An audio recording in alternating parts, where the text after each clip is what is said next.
latest reports and the information that we have received as of now, after all the investigations done, that these were a group of dacoits. This is the latest information. We are still digging and trying to find out more information, because obviously there were some ID cards and all found. So we want to ensure that all those aspects are eliminated, or options are eliminated. But as of now, as I said, the information that we received, they are a group of dacoits. And as you know that one of the people was there who was being kidnapped and was badly injured. And now we have caught most of the people who are involved in this, and very strict action is being taken. And we have increased the presence of the manpower out there so that there is more security and safety for our people.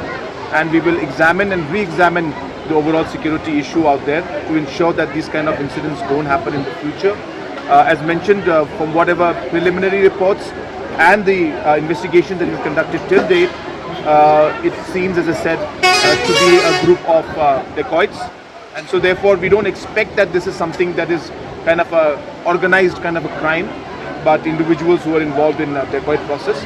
But nonetheless, we cannot be complacent, and therefore we will take all the steps necessary to ensure the safety and security of our citizens in the border area.